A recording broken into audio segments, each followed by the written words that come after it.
La leyenda negra, la propaganda hispanófoba, el odio a España, el odio a lo español o el odio a lo hispano a seca. ¿Es algo que forma parte de la izquierda? ¿De verdad estamos hablando de un exclusivismo ideológico o partidista? ¿O estamos hablando de algo mucho más complejo? Es una pregunta que nos solemos hacer nuestro pana Emilio Acosta Ramos, de Venezuela Provincial, y yo, así como con otros panas de la hispanidad. Y creo que muchas veces apuntamos mal, muchas veces nos equivocamos y más nos valiera ser rigurosos y cuidadosos a analizar ciertos temas. Y bueno, por eso estamos aquí, ¿no, Emilio? Sí, bueno, antes que nada, Antonio, muchas gracias una vez más por la invitación a tu canal de YouTube, Antonio Moreno Ruiz. Y sí, hay que decir que la hispanidad traspasa todo lo que es la ideología, ¿no? A veces muchas personas suelen encasillar al indigenismo, al antihispanismo, a cierta ideología de izquierda, que sí es verdad, existe en muchos movimientos de izquierda eso, pero es malo generalizar, al igual que se puede extrapolar al otro extremo y hay mucha gente de derecha que son antihispanistas y Claro. hay muchísimos ejemplos que vamos a tocar en estos minutos del podcast. Claro, como tú bien dices, el indigenismo quizás es un clásico, porque el indigenismo empieza desde la conquista, ¿no? Desde que llegaron los españoles, todo es malo, todo es el infierno en la tierra, en fin. Entonces, como que, digamos, tiene una confrontación absolutamente directa. Pero, sin embargo, yo veo que hay nacionalismos de derecha, por así decirlo, que se han inventado una leyenda rosa de los movimientos secesionistas, que no se corresponden en absoluto con la historia. Y cuando uno toca estos temas, como que pones muy nervioso, y no tanto a la izquierda, sino a esos nacionalismos de derecha, que especialmente en Argentina y Venezuela, y también en México, que se han inventado, primero que las figuras históricas de San Martín, Bolívar y Iturbide, se han inventado, como yo digo, unas figuras paralelas que no se corresponden con la historia de estos personajes, ¿no es cierto? Y lo vemos en la propia historiografía oficial de esos países, que son Claro. prácticamente unos dioses.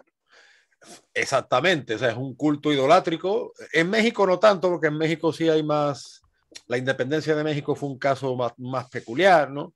Pero Y Venezuela, Iturbide también tiene muchos enemigos. exactamente. Pero en el caso de Venezuela y Argentina es que no se puede hablar con raciocinio, ni de San Martín ni de Bolívar. Y esto no ha sido una cosa de la izquierda. También tenemos que centrarnos en lo siguiente.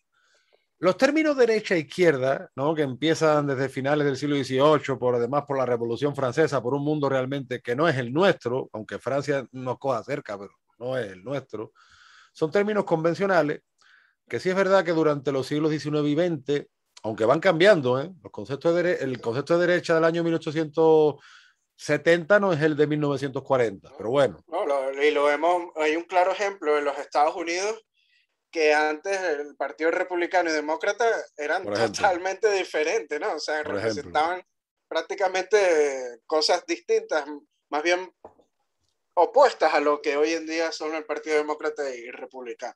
Y claro, y después de la caída del muro de Berlín y en fin, y de nuestro tiempo, pues esos términos derecha e izquierda,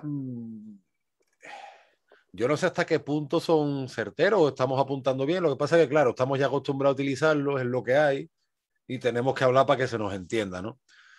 Pero los nacionalismos de derecha, si bien es verdad que el indigenismo se centra contra la conquista, los nacionalismos de derecha te dicen que no, que bueno, que la conquista fue positiva y demás, pero que llega un momento con los Borbones en que los españoles europeos se vuelven malos. Entonces, los españoles de la época de los Austrias eran muy buenos, pero con los Borbones todo se vuelve el mal sobre la tierra, ¿no? Entonces, por tanto, la secesión estaría justificada en base al mal gobierno, en base a los Borbones, en base a unos españoles peninsulares soberbios y racistas que no le dejaban tener cargos públicos. Esto no ha sido una construcción ideológica de la izquierda necesariamente. Y en Venezuela y en Argentina es muy visible, ¿no? Como nacionalismos, incluso que son anticomunistas y demás, sin embargo, sostienen una versión absolutamente disparatada, ¿no? Claro, los otros se centran en Pizarro y en Cortés, pero aquí es el monotema de los Borbones. Además, date cuenta, Venezuela y Argentina, dos regiones que fueron especialmente favorecidas en época borbónica. especialmente con Carlos III y Carlos IV, justo antes de la independencia. O sea que, entonces, por eso mismo, yo creo que muchas veces, Emilio, es lo que tú dices, erramos el tiro, nos encasillamos y por desgracia, la leyenda negra, sí, claro, naturalmente, pues los hijos naturales o bastardos del marxismo la utilizan, pero la derecha, tanto los nacionalistas como los liberales, que esas otras, pues muchos son antihispanistas. Hace poco escuchaba una declaración de Javier Milei, que no lo voy a satanizar, ¿eh? Esto no es un debate sobre Milei, digo porque es una figura que se viene a la cabeza, que decía, no, el imperio español nos estaba friendo impuestos y por eso los patriotas argentinos... Oiga, perdone, José de San Martín, su familia eran funcionarios borbónicos y él fue soldado borbónico durante más de 20 años. ¿Qué le afectaba? Claro, es como copiar el modelo de los colonos angloamericanos, ¿no? El rollo del Tea Party, y ahora lo intentamos copiar como si en Hispanoamérica hubiera sido lo mismo. Esto no es de la izquierda, esto viene de otros sectores ideológicos.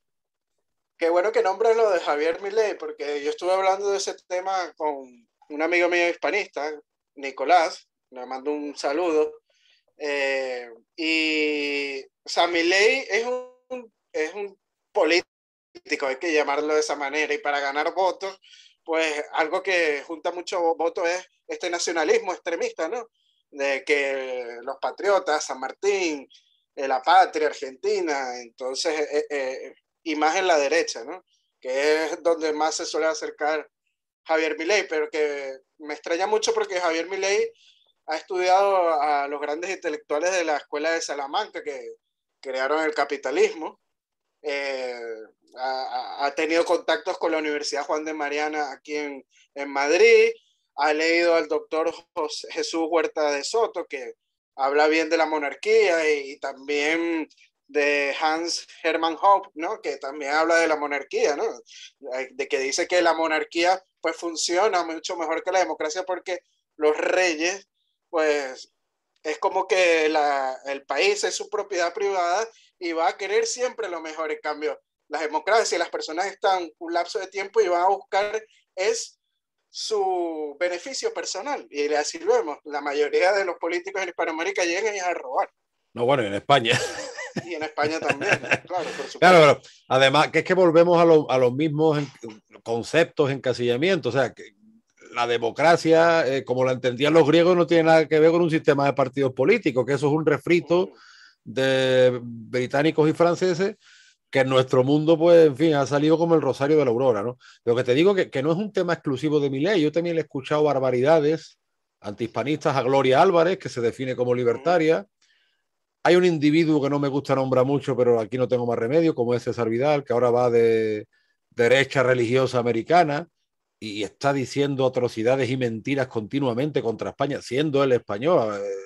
A mí no me consta que este hombre haya nacido en las Islas Británicas ni que haya nacido en la costa angloamericana, ¿no? Y la cantidad de basura y de propaganda que este hombre está vertiendo y que buena parte de esa derecha crítica le compra, porque claro, como es anticomunista, yo se lo compro. No, mire usted, no, hay que tener un sentido más crítico. O sea, ¿por qué? Porque este tipo se diga que es anticomunista ya, no, está diciendo barbaridades y absurdos. No, y lo peor es que es historiador, es lo más triste del asunto. Sí, no, bueno, él es muchas cosas, él además se define como experto en griego y en fin, una serie de cosas. Después te digo, es curioso en Hispanoamérica que el mayor aliado que han tenido, digamos, los grupos fundamentalistas protestantes de estilo norteamericano, paradójicamente ha sido la teología de la liberación.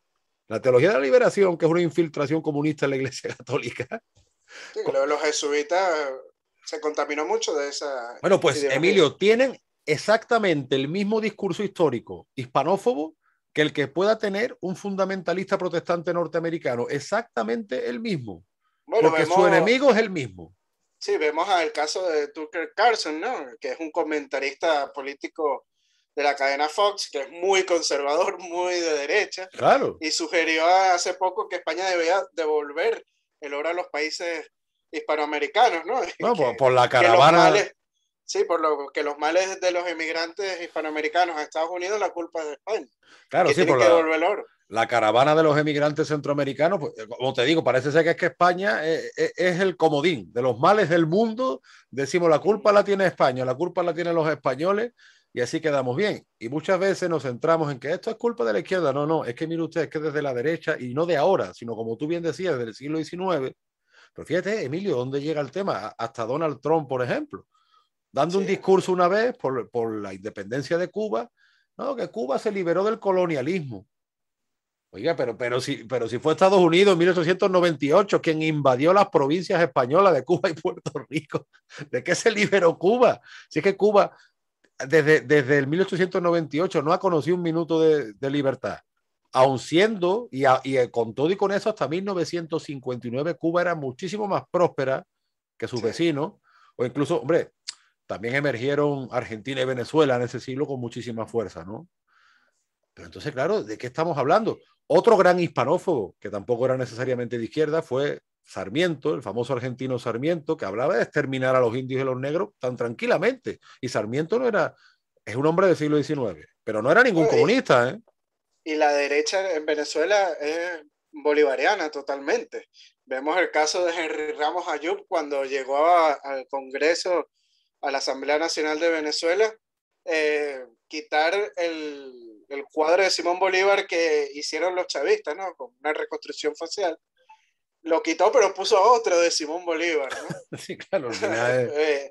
De un pintor peruano. Igualmente Guaidó. Guaidó es súper bolivariano, lo vemos en muchos discursos alabando la figura de Simón Bolívar. O sea, que en Venezuela prácticamente no existe, bueno, Alberto Franceschi creo que es el único político de derecha Sí, pero tú ten en pero cuenta que sí. Franceschi Emilio, digamos, es lo que los norteamericanos dicen un outsider. Él se salió de la Uh política -huh. venezolana, está exiliado y él finalmente pues no participa, digamos, de hecho él denuncia que la oposición oficial es cómplice muchas veces del régimen. O sea, Alberto Claro. Franceschi sería lo más parecido a un outsider en Venezuela, ¿no? Sí, correcto. Pero digamos que es el único que levanta la bandera del hispanismo entre los que eran políticos, porque y hay que decir que Franceschi proviene del comunismo, pero después Sí, sí. se cambió de bando, ¿no? Ahora es más por llamarlo de alguna manera, de derecha. Sí, claro, él fue trotskista, Franceschi fue Sí, trotskista y bueno, es que incluso mucha gente de izquierdas, por ejemplo, la escuela filosófica de Gustavo Bueno, una de las confrontaciones que tienen con la izquierda oficial es esa, es el tema de la defensa de la hispanidad, ¿no? Y vemos pues intelectuales como Santiago Hermesilla, pues que dicen que son de comunistas y demás que defienden la hispanidad. O sea, realmente estamos ante algo muchísimo más transversal y que en el siglo XXI está claro, Emilio, que los moldes de encasillamiento ya no nos sirven y que nosotros mismos somos los que tenemos que ser conscientes y más cuidadosos en determinados términos. Porque ya te digo, esto no es un problema solo de la izquierda. ¿Cuántas veces no hemos escuchado gente de derecha en España ser anglófilos o admirar todo lo que viene de Inglaterra y Estados Unidos y despreciar todo lo que viene de España? O sea, que esto no es solo el chavista de turno. La derecha está totalmente contaminada por un sentimiento de inferioridad con España y con Hispanoamérica, porque el europeísmo malentendido de muchos españoles también entra dentro de esto, ¿eh? Y por cierto, lo que te decía antes de Venezuela y Argentina, o sea que es una paradoja porque por un lado los españoles y los borbones se vuelven muy malvados, ¿no? En el siglo XVIII y se queja mucho del centralismo borbónico. Sin embargo, desde un nacionalismo venezolano, desde un nacionalismo argentino, intentan imponer al resto su visión, porque un peruano o un boliviano jamás va a tener la misma visión, que no es o solo el un mismo problema, colombiano. claro, o un colombiano, es que no es un tema de España contra Hispanoamérica, es que fueron una serie de conflictos que se dieron en todo el mundo hispánico. En el No, tema de México, por ejemplo, cuando sí, se dice que hay una unanimidad en la independencia, porque fue un pacto entre realistas e insurgentes, en parte sí es verdad, pero es que en parte, Emilio, hubo gente que no quiso la independencia en México, la Nueva España, y durante 200 años se les ha silenciado. Entonces, y no ha sido no, la izquierda, no ha sido la izquierda, ¿eh? y esa gente de derecha que les encanta mucho la economía, ¿no? Hablar de la economía, Y hay que decir que el siglo XVIII, durante la época borbónica, pues es la mayor, eh, el mayor pico de riqueza generado en el Imperio Español. Les recomiendo un estudio muy serio sobre eso, hecho por la profesora Regina Grafe de la Universidad de Stanford, y también ha trabajado en otras universidades donde analiza las cajas reales y se ve todo lo que producía a nivel de comercio y en impuestos el Imperio Español. O sea, es el máximo, es el momento máximo, inclusive también territorial, ¿no? De expansión territorial, la época borbónica. Entonces, todos estos datos desmienten la leyenda negra de que no, de que el imperio estaba en decadencia, y más bien al contrario, como tú dices, a Venezuela y a Argentina, lo que actualmente es Argentina, porque hablemos del virreinato del Río de la Plata, hay que decir también que más bien se descentralizó, porque los poderes recayeron en los cabildos, en las capitanías generales, en los virreinatos, inclusive es el momento en donde los criollos americanos son más partes de la burocracia y del sistema de funcionariado hispánico, ¿no? En aquella La época. familia de San Martín, por ejemplo. La de Bolívar también, La de Bolívar, que eran funcionarios, o sea, claro. es muy curioso, ¿no? Todas estas cosas, son cosas Eh, que se ocultan y siempre se trata de decir una historia de los buenos y los malos, ¿no? Algo eh, muy simplista. es la rosca criolla de la que habla nuestro amigo y maestro Pablo Victoria, ¿no? El gran historiador colombiano. Pero fíjate que en la misma España tenemos también estas vainas, porque Cataluña fue una región especialmente favorecida por los Borbones y que en ese siglo XVIII va a tener muchísimo contacto con América. Bueno, y no digamos ya las El País Vascongadas, Vasco, claro, el País las Vasco. provincias vascongadas, ¿para qué vamos a hablar ya? La compañía guipuzcoana, que era la que controlaba el comercio con la península, Y, era le, controlada por vascos. y la cantidad de migrantes vascongados que hay en toda América en la época borbónica y con puestos de responsabilidad, de poder, te diré, hasta el 1890, hasta en Cuba, hasta los últimos tiempos de la Cuba española, el general Lersundi, por ejemplo, y muchísimos vascos prominentes. O sea, entonces, claro, y fíjate que los separatismos en España tienen un toque que no es precisamente tampoco de izquierda cuando empiezan. La izquierda más bien se infiltra o se apodera de estos movimientos una vez que están desarrollados. Pero toda esta vaina que algunos dicen que viene del carlismo, eso es falso, en verdad viene del nacionalismo romántico, que es una herencia del mundo revolucionario, liberal o posliberal, y sale una rama que son los nacionalismos románticos. Muchas veces imitando lo de Alemania, ¿no? Toda la idea esa del Volk y de todas estas cosas. Y en Cataluña y Vascongada esto es muy visible. Que una vez que esto echa a andar, la izquierda se mete ahí es otra cosa, pero volvemos a lo mismo. Ojo con los encasillamientos, porque Sabino Claro, Arana, el separatista vasco por excelencia, racista, en fin, lean Vizcaya por su independencia, da vergüenza ajena leerse eso, pero bueno, porque es la Biblia del nacionalismo vasco. Sabino Arana no era ningún comunista, ¿eh? ¿no? Y como bien has señalado hace un momento, ¿no? O sea, dentro de la izquierda también hay gente muy hispanista. El caso que nombraste de Santiago Ormesilla, que es comunista, pero hispanista. También está Pedro Insúa, que es socialista o comunista y es muy hispanista. Pero bueno, yo creo que encasillar al hispanismo en tendencias políticas, tanto de izquierda como de derecha, es un grave error. No, y la leyenda Porque, negra también, y la y la leyenda negra. leyenda, claro, por supuesto. Es que Hay que decir que el hispanismo es una mezcolanza de ideología inmensa, ¿no? O sea, no hay que centrarnos solamente en el típico discurso de izquierda-derecha porque estamos cayendo en los mismos discursos de buenos y malos como se cuenta la historia, ¿no? claro, es que tú sabes que antes el hispanismo era como un término académico, ¿no? Que los profesores franceses, británicos, lo que sea, decían, son hispanistas porque son especialistas en historia de España. Entonces, la palabra hispanista está virando, como dicen en Canarias, virando o volteando hacia algo mucho más transversal, como es la defensa de una cultura, la defensa de una historia, la defensa de una civilización, o incluso, como dice nuestro amigo Francisco Núñez del Arco, de una cosmovisión. A mí me gusta utilizar el término griego koiné, porque finalmente nuestro idioma tiene muchísima influencia del griego, y ese sentido poético que le quiso dar Cavafis, ¿no? A la unión de los griegos a partir de su pasado común. Eso lo cita también Tomás Pérez Bejo en su libro Elegía Criolla, ¿no? Un historiador español que desde aquí le mandamos un saludo, que está radicado en México.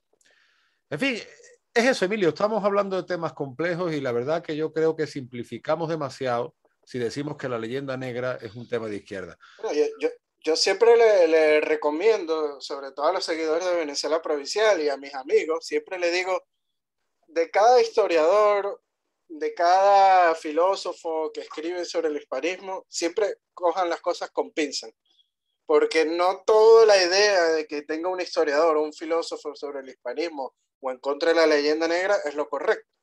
Hay casos, muchos de los que yo difiero en ciertas cosas, ¿no? Claro. Pero en otras cosas están muy apegados a la realidad histórica que yo considero correcta, ¿no? Vemos otro caso importante, el de María Elvira Roca Barea.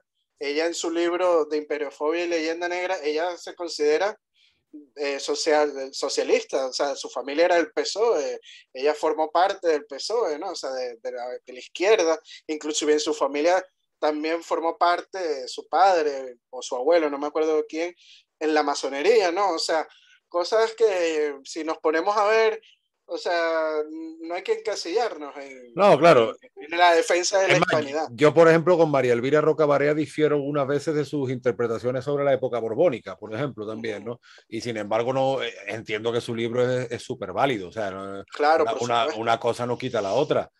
Igual que Marcelo Gullo, que él es pro libertadores, por llamarlo de alguna manera, eso no le quita que en las cuestiones históricas anteriores a la época de los Borbones o la independencia diga lo correcto, ¿no? O sea, siempre va a haber esas Claro, diferencias, ¿no?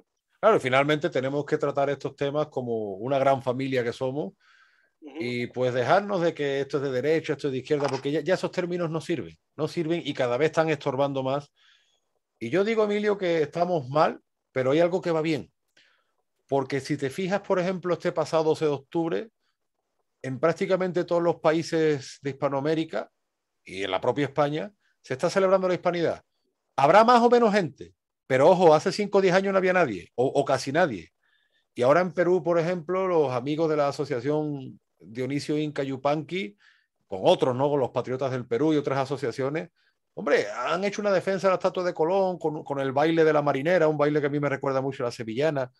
En México, en la Plaza del Zócalo, se han atrevido ahí con cruces de Borgoña, pues, hombre, algo está cambiando, ¿no? Aunque estemos muy mal y aunque el indigenismo está tan de moda, porque ahí, tú sabes, todos los años de Chávez, luego vino López Obrador, pero claro, es que nos centramos muchas veces en eso, en Chávez y en López Obrador, pero no en los otros que son iguales o peores al respecto de nuestra historia y de nuestra cultura. Entonces, vamos a tratar las cosas como son, no nos vamos a fijar solo en una parte, ¿no? Sí, es malo encasillar el hispanismo como un movimiento de derecha, que como tú bien me contaste en una conversación antes de empezar el podcast, de que en Perú la gente pensaban que eran de extrema derecha y le hablaron en quechua, ¿no? Los insultaban, ¿no? En quechua, y desde el mismo gente que defendía la hispanidad le respondieron en quechua y Claro. quedaron todos descolocados. O sea, hay que ver que el hispanismo es eso, ¿no? Es la unión de las razas, es la libertad individual de cada persona, ¿no? Así es, bueno, como decimos, la leyenda negra es un problema, es una pesada carga que nos impide no solo el análisis histórico, sino que también nos impide nuestro futuro y nuestro potencial. Tiene muchas vertientes, está muy extendida, por desgracia, es una plaga de nuestro mundo, estamos mal, pero ojo que algo está empezando a cambiar para bien y desde distintas posturas.